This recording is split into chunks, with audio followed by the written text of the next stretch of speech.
यहां तक पढ़ा था।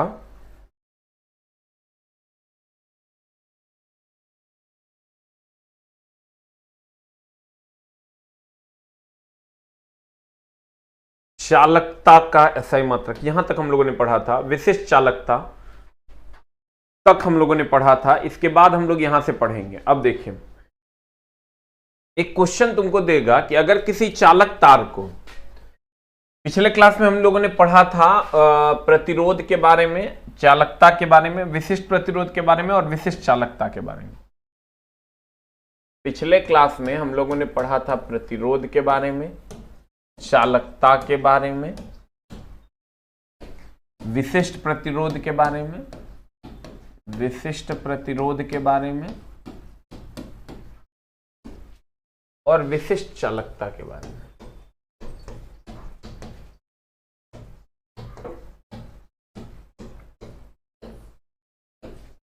ये 4 टॉपिक हम लोगों ने पिछले क्लास में क्लियर किया था। प्रतिरोध की अगर हम बात करें तो प्रतिरोध को R से डिनोट करते हैं, चालकता को G से, G is equal to 1/R होता है। विशिष्ट प्रतिरोध को रो से डिनोट करते हैं और विशिष्ट चालकता को सिग्मा से, सिग्मा इज इक्वल टू 1/रो होता है। सिग्मा इज इक्वल टू 1/रो होता है। अब देखें, कहते हैं अगर किसी चालक तार को,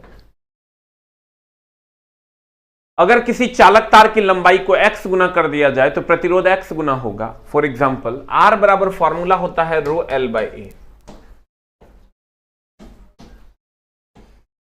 अगर इसको आप 2 गुना कर दीजिएगा तो ये भी 2 गुना हो जाएगा, इसको 4 गुना कर दीजिएगा तो 4 गुना हो जाएगा, इसको 5 गुना कर दीजिएगा तो 5 गुना हो जाएगा।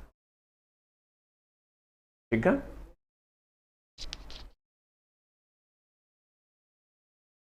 हम कहते हैं कि अगर किसी चालक तार के प्रतिरोध को, अगर किसी चालक तार की लंबाई को, अगर किसी चालक तार की लंबाई को 2 गुना कर दिया जाए तो प्रतिरोध भी 2 गुना हो जाएगा। इसको 4 गुना कर दोगे तो ये भी 4 गुना, इसको 5 गुना तो इसको ये भी 5 गुना, इसको अगर x गुना कर दोगे तो ये भी x गुना हो जाएगा। लेकिन अगर किसी चालक तार की लंबाई को खींचकर x गुना कर दोगे तो प्रतिरोध x² गुना हो जाएगा। तो दोनों अलग अलग बातें हैं। अगर किसी चालक तार की लंबाई को x गुना कर दिया जाए तो प्रतिरोध भी x गुना हो जाएगा, और अगर किसी चालक तार की लंबाई को खींचकर x गुना कर दिया जाए तो प्रतिरोध x² गुना हो जाएगा। आप बोलोगे वो कैसे? तो जब किसी चालक तार को आप खींचते हो, ये मान लो ये चालक तार है, इसको खींच के आप लंबा कर देते हो, ये खींच दिया। खींचने के बाद सर लंबाई तो बढ़ जाती है लेकिन आयतन वही रहता है, क्योंकि लंबाई बढ़ता है चौड़ाई घटता है, आयतन वही रह जाता है। इसीलिए कहते हैं जब खींचातानी करेंगे ना तो 2 का 4, 4 का 16, 5 का 25, 6 का 36। अगर खींचातानी नहीं करते हैं तो 2 का 2, 3 का 3, 4 का 4, 5 का 5। यानी अगर किसी चालक तार की लंबाई को 2 गुना कर दिया जाए तो प्रतिरोध भी 2 गुना हो जाएगा। अगर किसी चालक तार की लंबाई को 4 गुना कर दिया जाए तो प्रतिरोध भी 4 गुना हो जाएगा। किसी चालक तार की लंबाई को 5 गुना कर दिया जाए तो प्रतिरोध भी 5 गुना हो जाएगा।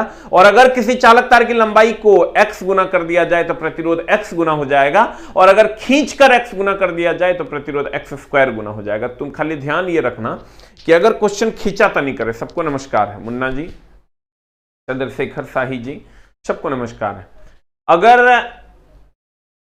अगर x गुना कर दिया जाए तो प्रतिरोध x गुना होगा, खींचातानी करेगा करके x गुना कर दिया जाए तो प्रतिरोध x² गुना हो जाएगा। कहते हैं अगर किसी चालक तार की लंबाई को x गुना कर दिया जाए तो प्रतिरोध x गुना हो जाएगा, और अगर खींचकर x गुना कर दिया जाए तो प्रतिरोध x² गुना हो जाएगा।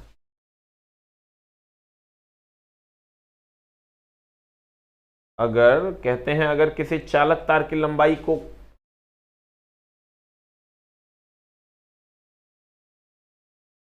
x गुना कर दिया जाए तो प्रतिरोध x गुना हो जाएगा, और खींचकर x गुना कर दिया जाए तो प्रतिरोध x² गुना हो जाएगा।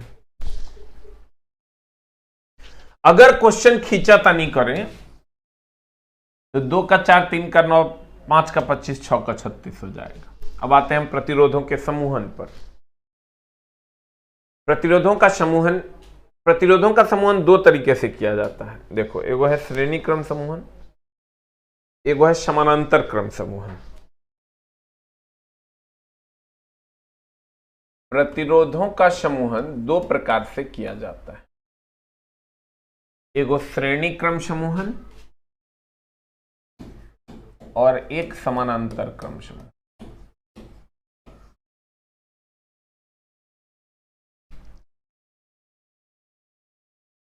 श्रेणी क्रम समूहन की अगर हम बात करें, श्रेणी क्रम समूहन की अगर हम बात करें तो श्रेणी क्रम समूहन में एक के बाद दूसरा श्रेणी में रहता है। समानांतर क्रम समूहन की अगर हम बात करें तो इसमें दो रेजिस्टेंस एक दूसरे के पैरेलल में रहते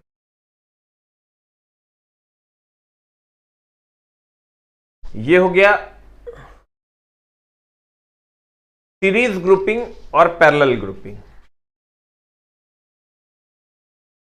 सीरीज में अगर हम बात करें, ये मान लो पावर सप्लाई से जुड़ा हुआ है, बैटरी से जोड़ दिया। अब मामला यह है कि सीरीज में अगर धारा की बात करें हम,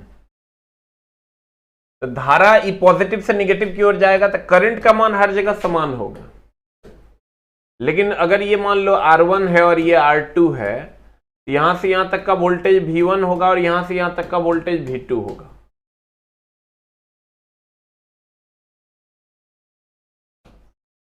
यहां से यहां तक का वोल्टेज V1 और यहां से यहां तक का वोल्टेज V2 होगा। और इसमें अगर हम I धारा प्रवाहित करते हैं तो अगर I धारा प्रवाहित करते हैं तो इधर ये R1 है और ये R2 है, तो इधर से मान लो अगर I1 जाएगा तो इधर से मान लो तब I2 जाएगा, और वोल्टेज लेकिन इसमें समान होता है। अब देखो सीरीज में अगर हम बात करें तो इसमें वोल्टेज अलग अलग होता है, वोल्टेज अलग अलग होता है लेकिन धारा का मान समान होता है। जब समानांतर में बात करोगे तो समानांतर में वोल्टेज समान होता है,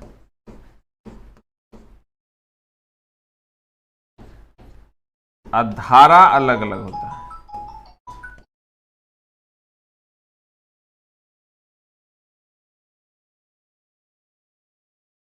अब देखो अगर हम श्रेणी में बात करें तो श्रेणी में वोल्टेज अलग अलग होता है, धारा समान होता है।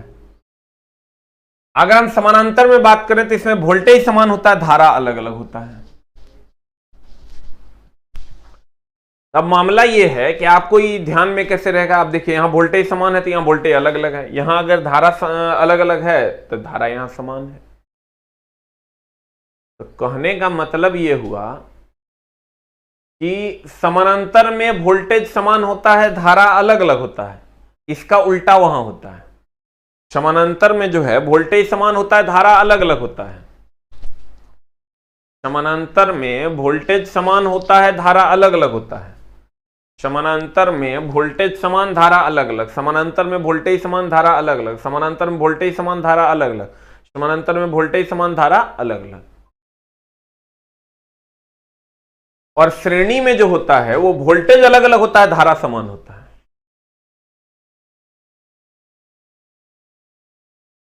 समानांतर में वोल्टेज समान, धारा अलग अलग। इस सर बहुत जगह काम करेगा, पूरे के पूरे इलेक्ट्रीशियन में मेरी जान।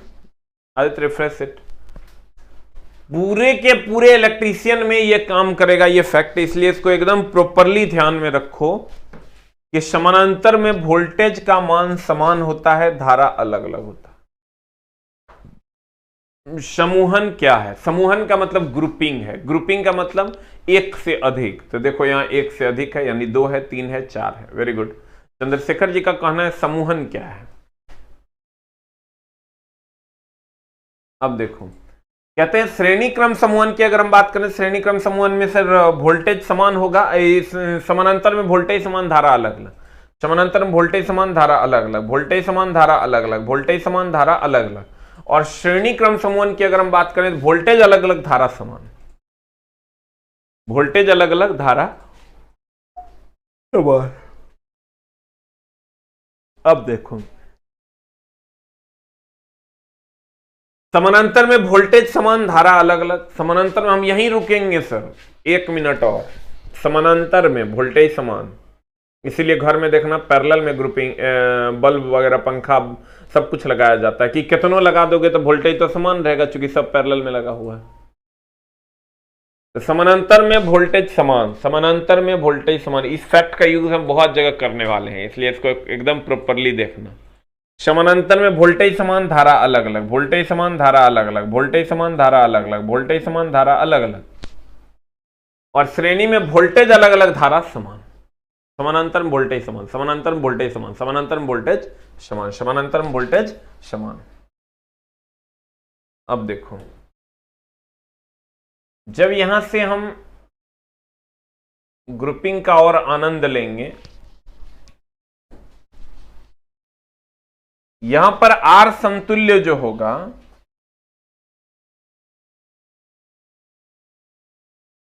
यहां आर समतुल्य जो होगा वो R1 प्लस R2 होगा।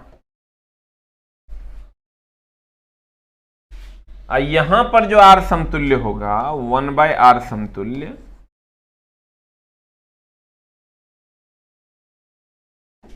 बराबर होगा 1/R1 plus 1/R2।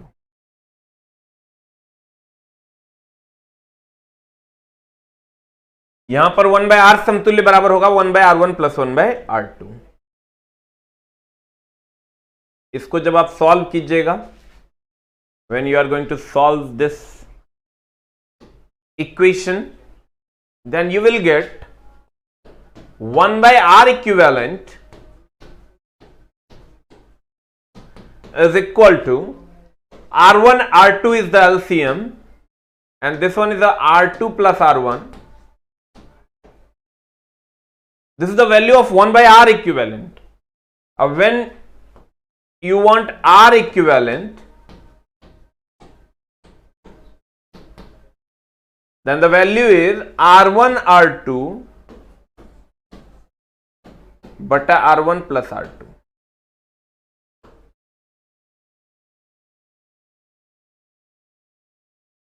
One by R समतुल्य is equal to R1 plus R2 बटा R1 R2, then you will get R समतुल्य। आर समतुल्य जब हम लोग निकालेंगे तो इसको पलटी मार देंगे, पलटी मार देंगे तो ये ऊपर चल जाएगा R1 R2 बटा R1 प्लस R2।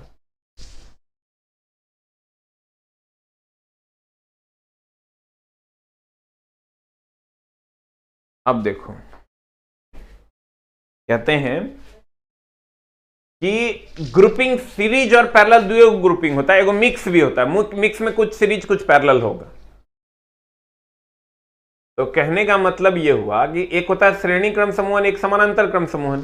श्रेणी क्रम समूहन में सर ये दोनों जुड़ जाएगा, R1 प्लस R2 हो जाएगा। और समानांतर क्रम समूहन की अगर हम बात करें तो ये 1/R समतुल्य इज इक्वल टू हो जाएगा। इसमें वोल्टेज का मान समान होता है, धारा अलग अलग होता है।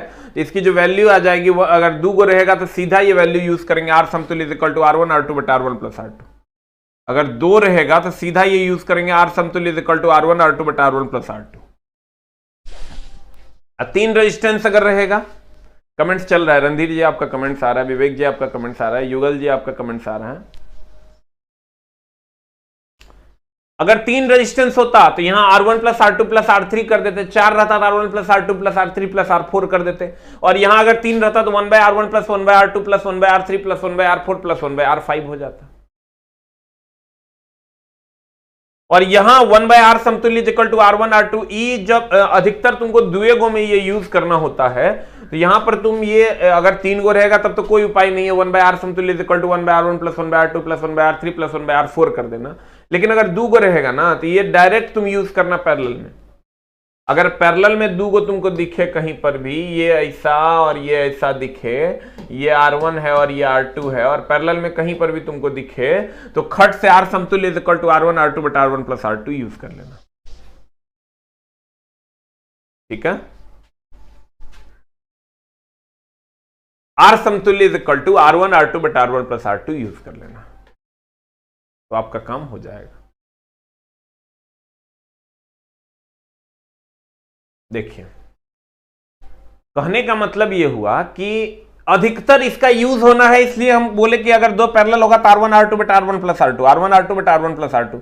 सीरीज में तो कहीं कोई दिक्कतें नहीं, R1 plus R2 plus R3 जितना यूज करना है कर लो। अब देखो, एक होता है प्रतिरोधों को दो तरीके से ग्रुपिंग किया जाता है, एक सीरीज और दूसरा पैरेलल,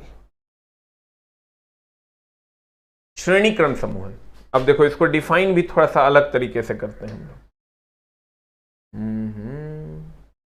जैसे अगर हम सीरीज ग्रुपिंग की बात करें तो सीरीज ग्रुपिंग में अगर मान लो ये एक रेजिस्टेंस है और ये दूसरा रेजिस्टेंस है,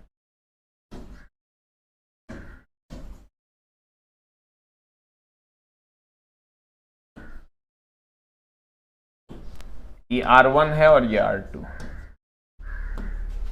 ये पहला भाग है, ये दूसरा भाग है, ये पहला भाग है, ये दूसरा भाग है।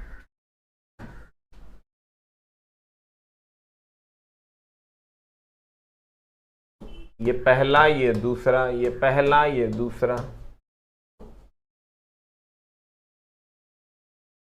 अब देखो इसको, इसका ग्रुपिंग कैसे करते हैं। कहते हैं इसमें एक प्रतिरोध का दूसरा सिरा दूसरे प्रतिरोध के पहले सिरे से और दूसरे प्रतिरोध का दूसरा सिरा तीसरे प्रतिरोध के पहले सिरे से जुड़ा होगा। ध्यान दो, इसको डिफाइन कैसे करते हैं। इसमें एक प्रतिरोध का दूसरा सिरा दूसरे प्रतिरोध के पहले सिरे से दूसरे प्रतिरोध का दूसरा सिरा तीसरे प्रतिरोध के पहले सिरे से जुड़ा होगा।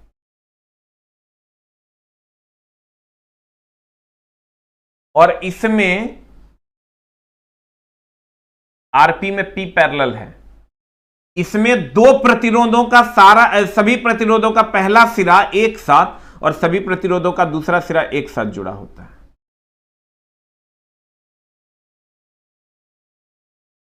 अब देखो, हमने कहा इसमें एक प्रतिरोध का दूसरा सिरा दूसरे प्रतिरोध के पहले सिरे से और दूसरे प्रतिरोध का दूसरा सिरा तीसरे प्रतिरोध के पहले सिरे से जुड़ा होता है। इसमें सभी प्रतिरोधों का पहला सिरा एक साथ और सभी प्रतिरोधों का दूसरा सिरा एक साथ जुड़ा होता है। ठीक है, इसको डिफाइन करते हैं हम लोग। इसमें पहले प्रतिरोध का दूसरा सिरा दूसरे प्रतिरोध के पहले सिरे से दूसरे प्रतिरोध का दूसरा सिरा तीसरे प्रतिरोध के पहले सिरे से। इसमें कहते हैं पैरेलल में, इसमें सभी प्रतिरोधों का पहला सिरा एक साथ और सभी प्रतिरोधों का दूसरा सिरा एक साथ जुड़ा होता है। कहते हैं इसमें श्रेणी क्रम समूहन, जो कि ऐसा होता है, ये पहला, ये दूसरा, ये पहला, ये दूसरा। कहते हैं इसमें पहले प्रतिरोध का दूसरा सिरा दूसरे प्रतिरोध के पहले सिरे से जुड़ा होता है। पहले प्रतिरोध का जो दूसरा सिरा है दूसरे प्रतिरोध के पहले सिरे से जुड़ा होता है, तथा दूसरे प्रतिरोध का दूसरा सिरा तीसरे प्रतिरोध के पहले सिरे से जुड़ा होता है, तथा दूसरे प्रतिरोध का दूसरा सिरा तीसरे प्रतिरोध के पहले सिरे से जुड़ा होता है। यही क्रम आगे तक रहता है। आपके सामने इसमें हमने कहा था कि वोल्टेज इसमें अलग अलग होता है। देखो इसमें वोल्टेज अलग अलग है, धारा का मान समान है। यहां अगर V1 है तो यहां पर वोल्टेज जो हो जाएगा वो V2 हो जाएगा, और करंट का मान हर जगह IA होगा। हर जगह करंट का मान I होगा, क्योंकि करंट का मान हर जगह इसमें समान होता है।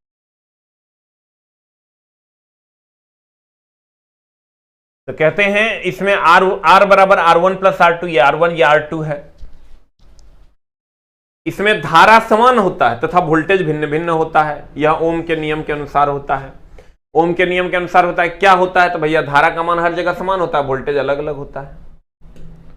अब आते हैं समानांतर में। समानांतर में क्या होता है सर, ये इसमें अगर 1 2 3 कितनों जोड़ सकते हैं, जरूरी नहीं कि एक को जोड़ेंगे, दुए को जोड़ेंगे या तीने को जोड़ेंगे। इसमें ये पहला सिरा, ये दूसरा सिरा, ये पहला सिरा, ये दूसरा सिरा। तो इसको डिफाइन कैसे करेंगे। इसमें सभी प्रतिरोध का पहला सिरा एक साथ, सभी का प्रतिरोध का दूसरा सिरा एक साथ जुड़ा होता है। कहते हैं इस समूहन में सभी प्रतिरोध का पहला सिरा एक साथ तथा दूसरा सिरा एक साथ जुड़ा होता है।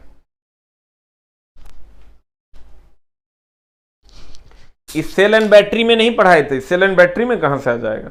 उसमें सीरीज और पैरेलल ग्रुपिंग सेल और बैटरी का भी होता था, और इसका भी होता है, कैपेसिटर का भी होता है, इंडक्टर का भी होता है। सीरीज में सर वोल्टेज कैसे निकालेंगे अभिमन्यु जी, तो हम बात करेंगे, क्वेश्चन में जाएंगे तो एकदम आपकी सेवा कर देंगे हम।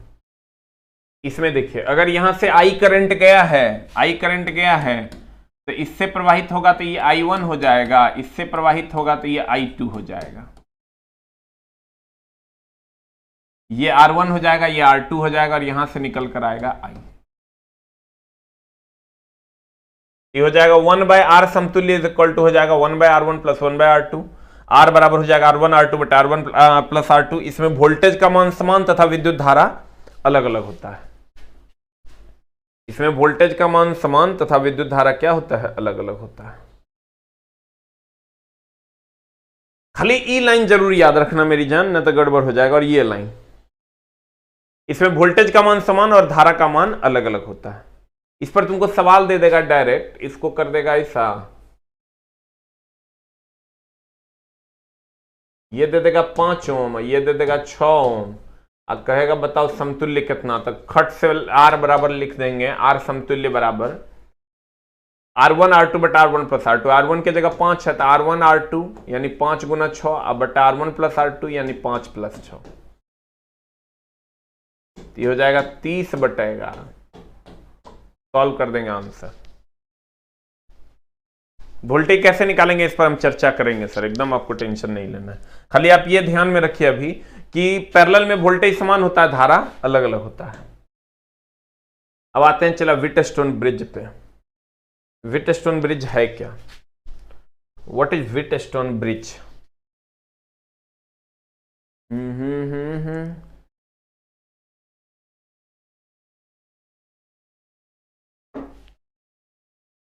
What is Wheatstone Bridge?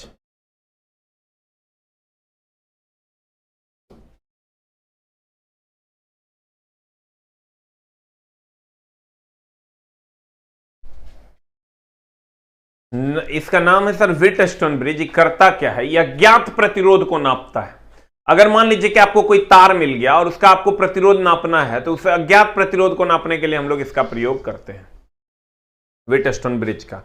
अब देखिए कहता क्या है, मान लीजिए कि यह तार आपको मिल गया और इसका प्रतिरोध आपको नापना है, तो कैसे आप नापिएगा? मान लीजिए यह तार P है, इसका प्रतिरोध आपको नापना है, तो इसके लिए आपको एक ऐसा सेटअप में जाना होगा। ये एक ऐसा सेटअप में आपको जाना होगा,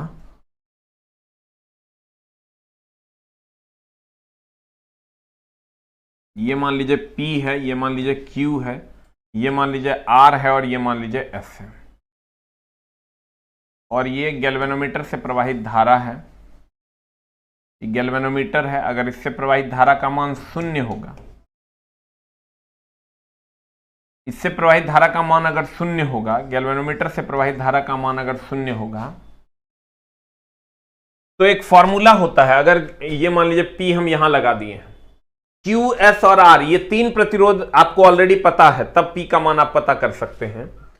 अगर गैल्वेनोमीटर से प्रवाहित धारा का मान 0 होगा, तो ये जो व्हीटस्टोन ब्रिज है ये संतुलन की अवस्था में होगा। और तब एक कंडीशन है, अगर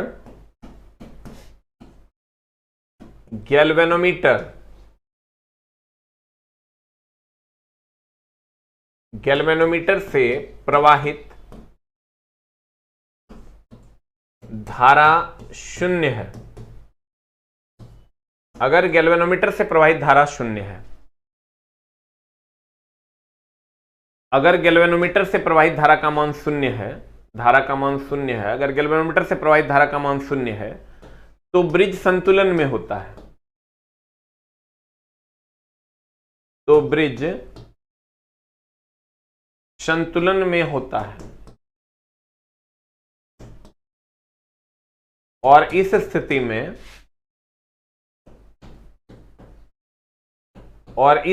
में P/Q is equal to R/S होता है। देखो प्रिया रंजन जी, आपका भी कमेंट्स आ रहा है। इलेक्ट्रिशियन की बुक तब तक नहीं छपेगी जब तक लॉकडाउन नहीं खुलेगा, लॉकडाउन के खुलते ही बुक छप जाएगी, गौर फरमाइएगा। कहते हैं अगर गैल्वेनोमीटर से प्रवाहित धारा का मान 0 हो, ये जो गैल्वेनोमीटर है अगर इससे प्रवाहित धारा का मान 0 हो, अगर इससे प्रवाहित धारा का मान 0 हो, अगर एक ऐसा सेटअप हम बना दें और गैल्वेनोमीटर से प्रवाहित धारा का मान 0 हो, तो ये ब्रिज संतुलन की अवस्था में होगा और इस अवस्था में P/Q is equal to R/S होगा। इस अवस्था में P बटा Q is equal to R बटा S होगा। अब ध्यान दीजिएगा सर, अगर व्हीटस्टोन ब्रिज संतुलन की अवस्था में होगा तो P बटा Q is equal to R बटा S होगा, और ब्रिज जब संतुलन की अवस्था में होगा तो गैल्वेनोमीटर जो ये लगा हुआ है बीच में, गैल्वेनोमीटर विद्युत धारा को नापता है, इससे प्रवाहित धारा का मान शून्य होगा। अगर इससे प्रवाहित धारा का मान शून्य होगा तो ये कंडीशन होगा, और अगर ये कंडीशन होगा तो इससे प्रवाहित धारा का मान शून्य होगा। यानी बाप होगा तो बेटा होबे करेगा, और बेटा होगा तो बाप होबे करेगा। अगर गैल्वेनोमीटर से प्रवाहित धारा का मान शून्य हो और ये ब्रिज संतुलन की अवस्था में हो तो ये कंडीशन होगा, और अगर ये कंडीशन होगा तो ये ब्रिज संतुलन में होबे करेगा। ठीक है, अब ध्यान दीजिएगा, केल्विन ब्रिज भी बताएंगे सर अभिमन्यु जी क्या कहते हैं। इसका काम है, इसका मतलब अज्ञात प्रतिरोध को निकाल देना। कहते हैं यह एक अज्ञात प्रतिरोध को ज्ञात करने की युक्ति है P बटा Q is equal to R बटा S। P बटा Q is equal to R बटा S। अगर गैल्वेनोमीटर से प्रवाहित धारा का मान शून्य हो तो ब्रिज संतुलन की अवस्था में, सेतु का मतलब होता है ब्रिज संतुलन की अवस्था में होगा, और P बटा Q is equal to R बटा S होगा। या इसी को यहां R ले आओ, यहां Q ले आओ, तो P बटा R is equal to Q बटा S होगा। जैसे लिख लो, ये ऐसे है। अगर यहां P है और यहां आपका P बटा Q है, और यहां R है और यहां S है, और ये गैल्वेनोमीटर से प्रवाहित धारा का मान शून्य है, गैल्वेनोमीटर से प्रवाहित धारा का मान अगर शून्य है तो P बटा Q is equal to R बटा S कर दो, या P बटा R is equal to Q बटा S कर दो। जो तुमको दिल करता है वो कर सकता है। केल्विन ब्रिज भी आगे सर आपको पढ़ना है, एकदम टेंशन नहीं, आपको सारा ब्रिज पढ़ना है। इसके अलावा आपको 7 गो ब्रिज और पढ़ना है, लेकिन उसके बारे में खाली जानना है। ऑपरेट कैसे होता है वो हायर एजुकेशन में हम लोग जानते हैं, उसके बारे में खाली जानना है कि वो क्या नापता है, उस पर भी हम लोग चर्चा करेंगे। अब ध्यान दीजिएगा, हमने कहा कि अगर गैल्वेनोमीटर से प्रवाहित धारा का मान शून्य हो तो सेतु संतुलन की अवस्था में होता है, और इस अवस्था में P बटा Q is equal to R बटा S होता है। P बटा Q is equal to R बटा S होता है, जहां ब्रिज से प्रवाहित धारा का मान शून्य होता है। अब आते हैं सर पावर पे। What is power? अन्य ब्रिज के बारे में भी हम सर बात करेंगे। एक होता है कार्य करने की क्षमता को ऊर्जा कहते हैं, और एक होता है कार्य करने की दर को शक्ति कहते हैं। ध्यान दीजिएगा सर, कार्य करने की क्षमता ऊर्जा कहलाती है, कार्य करने की जो दर होती है, कार्य करने की दर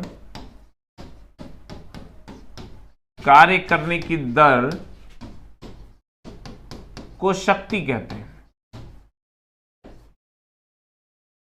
कार्य करने की दर को शक्ति कहते हैं। यहां जो पावर होता है इसका फॉर्मूला होता है P इज इक्वल टू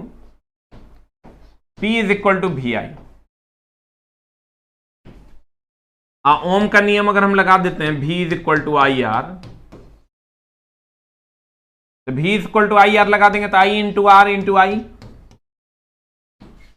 तो P is equal to I square R होगा। यहां अगर V बराबर हम खाली IR लगा देते हैं तो I स्क्वायर R होगा। P बराबर V और I के जगह V बाय R लगा देते हैं, क्योंकि ओम के नियम से I is equal to V by R। यहां से जब लगा देंगे तो P इज इक्वल टू हो जाएगा V square by R। P is equal to हो जाएगा V square by R।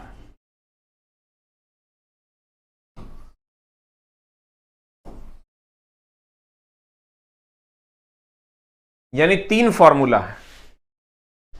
P is equal to VI है, P is equal to I square R है, P is equal to V square by R है। कहने का मतलब यह हुआ कि पावर में अगर वोल्टेज और करंट दिया हुआ रहे तब पावर का ये फॉर्मूला लगेगा, करंट और रेजिस्टेंस दिया हुआ रहेगा तो ये फॉर्मूला लगेगा, अब वोल्टेज और रेजिस्टेंस दिया हुआ रहेगा तो ये फॉर्मूला लगेगा। शक्ति का एसआई मात्रक तो सब जानता है, एसआई मात्रक वाट है, और व्यवहारिक मात्रक जो होता है, व्यवहारिक मात्रक अश्व शक्ति होता है HP। कहते हैं शक्ति, एकांक समय में खर्च की गई ऊर्जा को शक्ति कहते हैं। P इज इक्वल टू होता है VI, P is equal to होता है I square R, P is equal to होता है V स्क्वायर बाय R, चूंकि V बराबर होता है IR और I बराबर होता है V बाय R।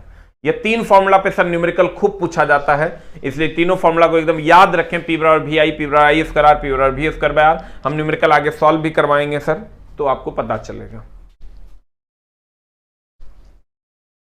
कहते हैं इसका एसआई मात्रक वाट होता है, सबको पता है। एक अश्व शक्ति बराबर कितना वाट? एक एचपी बराबर 746 वाट। एक मीट्रिक अश्व शक्ति बराबर 735.5 वाट, और 1 किलोवाट आवर बराबर होता है 1.34 एचपी। ये आपको किलोवाट आवर और एचपी में ये संबंध है, इसको ध्यान में रखना है। और एक एचपी बराबर 746 वाट, एक मीट्रिक अश्व शक्ति बराबर होता है 735.5 वाट। एक मीट्रिक अश्व शक्ति बराबर होता है 735.5 वाट।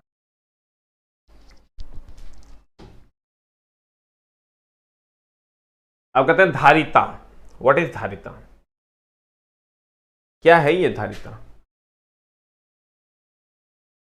देखिए, एक फॉर्मूला होता है C इज इक्वल टू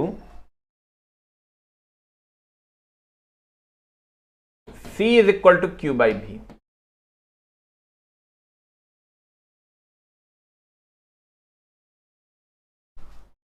अब C is equal to Q by V होता है, तो एकांक विभव उत्पन्न करने के लिए आवश्यक आवेश की मात्रा को धारिता कहते हैं। देखो, जैसे हम लोग कहते हैं दाब बराबर होता है बल बटे क्षेत्रफल।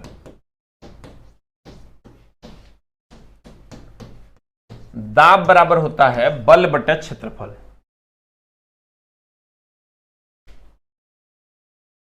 दाब बराबर होता है चला बल बटे क्षेत्रफल।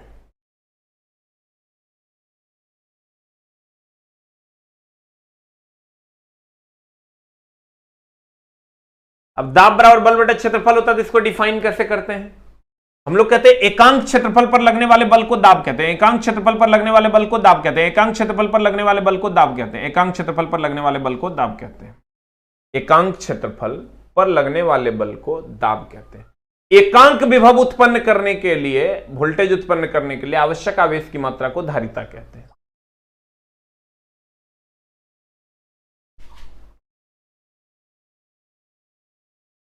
इसको हम लोग ऐसे भी डिफाइन करते हैं, Q जो होता है वो डायरेक्टली प्रोपोर्शनल होता है V के। आप कहिएगा कैसे? अगर ये बैटरी है, अब बैटरी जितना ज्यादा चार्ज होगा, यानी जितना ज्यादा इसमें आवेश होगा, यानी जितना ज्यादा इसमें Q होगा, उतना ज्यादा ये वोल्टेज होगा। नहीं कहते बैटरी में बाप रे बड़ी ज्यादा वोल्टेज है, बहुत बढ़िया चार्ज है, मतलब जितना ज्यादा चार्ज होगा उतना ज्यादा वोल्टेज होगा, यानी जितना ज्यादा आवेश होगा उतना ज्यादा वोल्टेज होगा। और समानुपाती का चिन्ह हटा देंगे तो एक कांस्टेंट आता है Q बराबर CV। समानुपाती का चिन्ह हटा देंगे तो एक कांस्टेंट आता है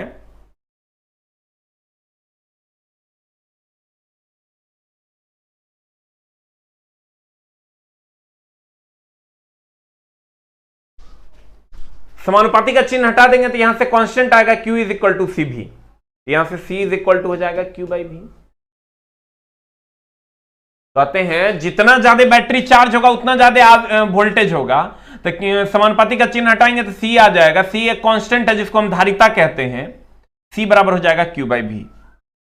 देखो, किसी चालक की धारिता उस चालक में विभव को एकांक से बढ़ाने के लिए आवश्यक आवेश की मात्रा है, अर्थात C बराबर Q बाई V विभव को एकांक से बढ़ाने के लिए आवश्यक आवेश की मात्रा धारिता कहलाती है। यदि किसी चालक को Q आवेश देने से उसका विभव V से बढ़ता है तो Q समानुपाती हो जाएगा V के। समानुपाती का चिन्ह हटाएंगे, कांस्टेंट आएगा Q बराबर CV। C बराबर Q बाई V, जहां C एक नियतांक है जिसे चालक की धारिता कहते हैं।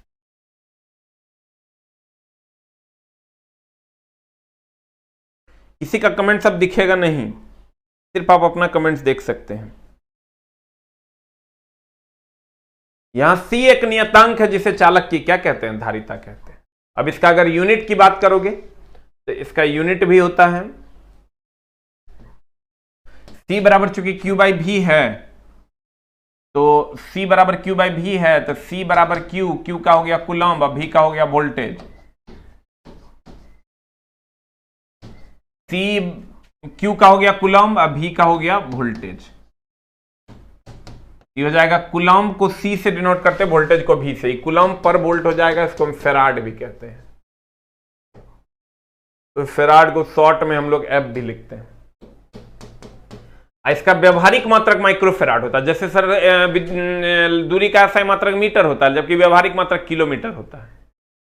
हम लोग कभी मीटर का यूज नहीं करते, व्यवहार में हम लोग किलोमीटर यूज करते हैं। वैसे ही इसका व्यवहारिक मात्रक माइक्रोफेराड है और 1 microfarad is equal to 10⁻⁻6 farad होता है। तब इसका एक यूनिट हो गया कूलम पर वोल्ट। कूलम पर वोल्ट को ही हम फेराड कहते हैं। जैसे 12 केले बराबर 1 दर्जन, वैसे कूलम पर वोल्ट बराबर फेराड। और 1 microfarad is equal to 10⁻⁻6 farad होता है। 1 microfarad is equal to 10⁻⁻6 farad होता है। माइक्रो के जगह पर 10⁻⁻6 ले आएंगे। माइक्रो के जगह पर 10 टू द पावर कितना ले आएंगे? -6 ले आएंगे। अब कहता है इसका SI मात्रक कूलम पर वोल्ट। यह एक अदिश राशि है। अदिश इसलिए क्योंकि नियतांक है, कांस्टेंट की कोई दिशा नहीं होता है।